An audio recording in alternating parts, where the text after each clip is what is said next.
हमारे शौक, हमारी माँ बहनें भी बातें सुन रही होंगी घर में बैठी हुई। तुमसे गुजारिश है, खुदा का वास्ता कभी अपने शोहर से ऐसी फरमाइश न करना जो उसकी हैसियत से ज्यादा। हाँ, अक्सर ऐसा होता है, औरतें कहती हैं जैसे प्रधान की बहू ने सूट पहना वैसा मुझे चाहिए। वो मर्द मर्द होता है, अपनी इज्जत के लिए मर तो सकता है लेकिन अपनी इज्जत का सौदा नहीं कर सकता।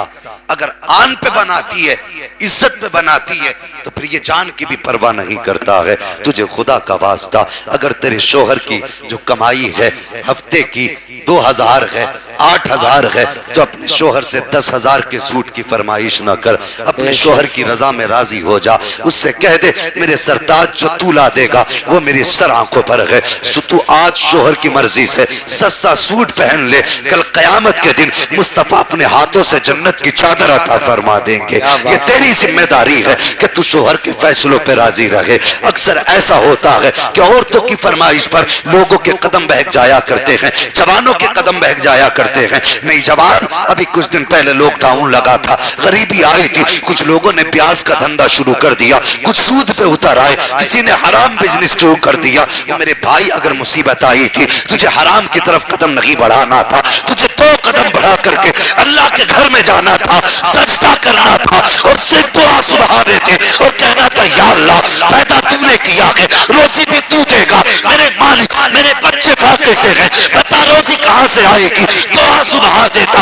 मेरा ईमान कहता है तू घर बाद में आता, रिस्क का इंतजाम तेरे घर पे खुदा क्या बात जरूरी है। सबसे पहले हलाल रोजी, बेशक बेशक जी, हलाल रोजी की तरफ आए, हलाल रोजी कमाएं। बस वक्त बहुत ज्यादा नहीं है भाई, इंशाअल्लाह, मगर मेरी बात सुन लें। अगर आपसे खता हो जाए तो माफी मांग लिया करो भाई से, जी शर्म की बात नहीं है। अगर भाई भाई के आगे झुक जाए, शर्म की बात नहीं है। और मैं उस कौम से आज बात कर रहा हूँ, अल्लाह की कसम तकलीफ होती है। आज गौसे पाक का उर्स कर रहे हैं यहाँ बैठकर। जी जी जी, किसका? गौसे पाक का। ये उर्स ही है 11वीं उनका, ये उनकी 11वीं, उनका उर्स ही समझिए, उनका उर्स कर रहे हैं। और बड़ी तकलीफ मुझे हुई, मुझे लोगों ने बताया आज 3 दिन हो गए इस बस्ती में आपने तमाशे वालों को बुलाया। मेरे भाई, मैं दुश्मन नहीं हूं आपका, मुझे बताइए हुजूर को मुंह दिखाना है कि नहीं? जी जी, बोले जरा, दिखाना है कि नहीं दिखाना? दिखाना है। जब हुजूर को मुंह दिखाना है तो मुझे बताओ कौन ऐसा है जिसके घर में बहन या बेटी या माँ मौजूद ना हो? बेशक। हम में कोई है ऐसा? हर कोई ऐसा है जिसके घर में बहन होगी, बहन नहीं होगी तो बेटी होगी, बेटी नहीं होगी तो माँ जरूर होगी।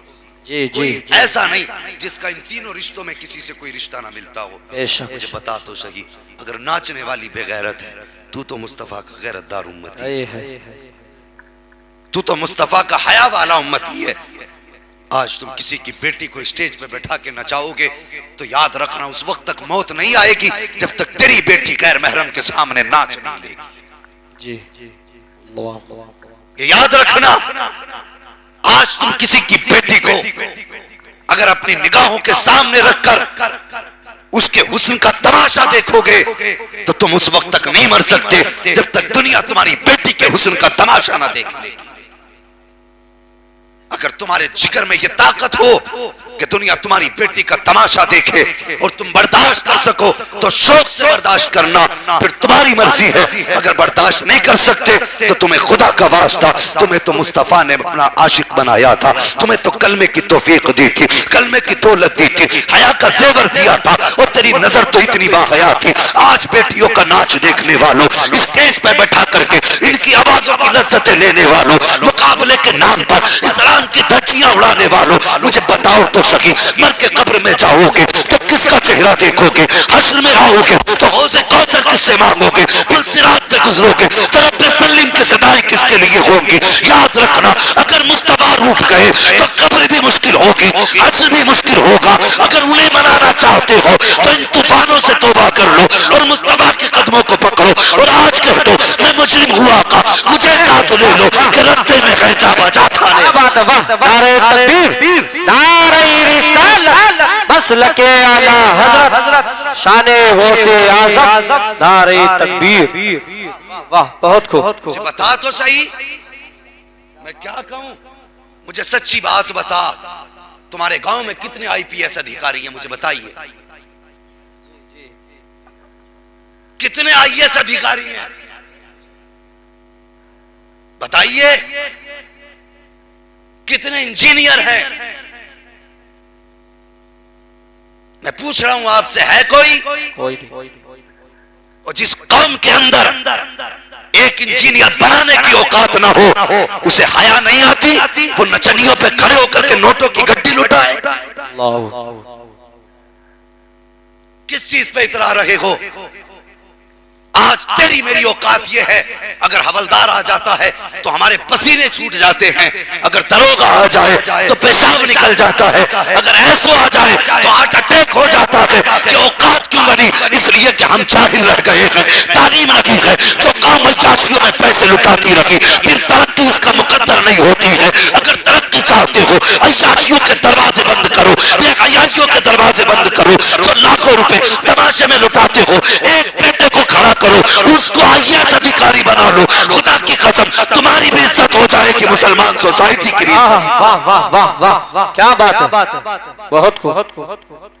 कभी सोचा इस तरक्की के बारे में? कभी नहीं। हमें मेला याद रहता है कि कितने दिन रह गए मेले के, अब किसे बुलाना है नाचने के लिए। वो भाई, कभी ये भी देख लिया करो कि किसका बच्चा पढ़ रहा है नहीं पढ़ रहा है। बेशक। और मैं तो अक्सर ये फिक्र देता हूं, कौम मेरी आगे बढ़े, और आगे बढ़ने के लिए हाथों में अब तोप की जरूरत नहीं, अब बम और बारूद की जरूरत नहीं, अब जंग गोला बारूद की नहीं, अब जंग कलम की रह गई है। जिसके हाथ में कलम होगा वो कौम आगे जाएगा। बेशक बेशक। क्या इन 5 सालों में कुछ अकल नहीं आई?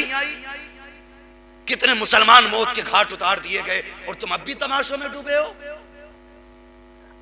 क्या ज़मीर बिल्कुल नहीं जागा? कुछ अपने बारे में हमने नहीं सोचा? हमारी तो कट गई। इन बच्चों का मुस्तकबिल क्या होगा मुझे बताइए। इनकी हिफाजत की कोई गारंटी है? कोई गारंटी हमारे पास नहीं। हम जानबूझ करके अपनी कौम को तबाही में धकेल रहे हैं। मेरे भाई, अल्लाह तौफीक दे, ऐद करो, समझाओ हमारे भाइयों को जो गलत राह पे जा रहे हैं। रोकिए उन्हें, प्यार से रोकिए, गाली देने की जरूरत नहीं। हाथ पकड़ के इतना पूछ, बताओ उम्मती किसका है? वाह वाह। सिर्फ इतना पूछो, उम्मती किसका है? अगर कह दे हुजूर का हूं तो क्या फिर हया कर। नबी ने इसीलिए तो पत्थर नहीं खाए थे कि तू नचनियों को बैठा करके मुकाबला देखे। इसलिए हुजूर ने रातों को रो रो के कयाम नहीं किया था कि तू बैठ करके बेहयाओं का तमाशा देखे। और तेरी जवानी किसी नचनिया के सामने बैठ के गुजारने की नहीं थी। ये जवानी तुझे अल्लाह ने तमाशों के लिए नहीं दी थी। ये जवानी अल्लाह ने तुझे मेलों के लिए नहीं दी थी। ये जवानी अगर तुझे मिली थी तो सजदों में रो करके रब को मनाने के लिए मिली थी। कभी तौफीक हुई? कभी नहीं।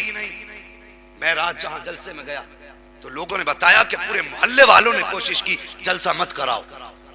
शर्म नहीं आती है? जलसों पे पाबंदियां और कौम नाचे तो कोई हया नहीं। तो यार हुजूर के उम्मती हैं हम। मैदान कयामत होगा। सुनो मेरी बात, सुन रहे हैं ना आप लोग? जी जी। हाँ, इनके हारों को मत देखिए, ये हार अपने पास रखें, बस मेरी बात सुन ले, यही बड़ी बात है। और अमल की नियत से सुनना। हो सकता है फिर मेरी जिंदगी में आपसे मुलाकात ना हो, लेकिन इस जिंदगी को मैं आपके सामने ये बातें कह के जाना चाहता हूं, ताकि कयामत के दिन अगर पूछा जाए, बता तेरे पड़ोस की कहानी थी, क्या तूने कुछ बोला?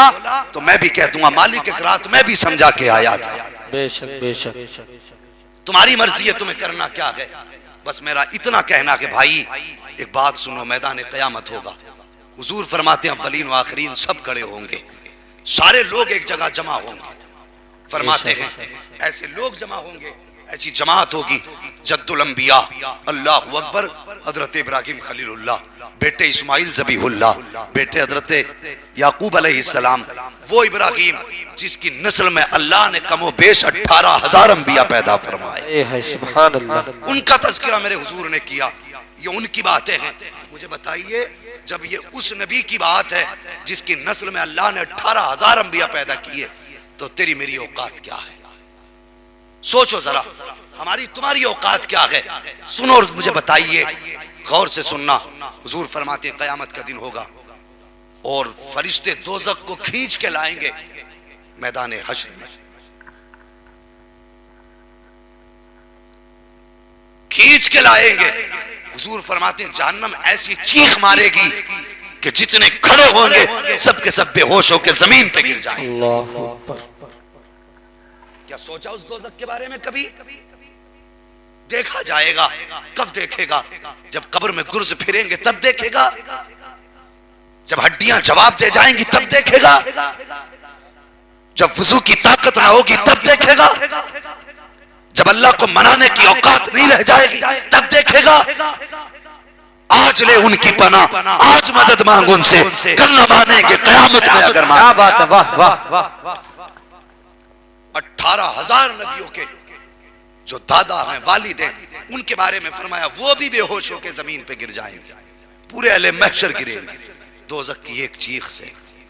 अल्लाह अकबर। फिर फरमाया गया मैदान क़यामत का मंजर अजीब होगा, जब अमल तोले जा चुके होंगे, कुछ लोगों का जन्नत का फैसला, किसी का दोज़ख का फैसला। फरमाया गया एक दोज़खी इंसान को फरिश्ते दोज़ख की तरफ लेके जा रहे होंगे, तो फरिश्ते देख करके जो वहां पे खड़े होंगे उसे देख के रोना शुरू कर देंगे। फरिश्ते रोएंगे तो वो दोज़ख में जाने वाला कहेगा कि दोज़ख में मैं जा रहा हूं, तुम क्यों रो रहे हो?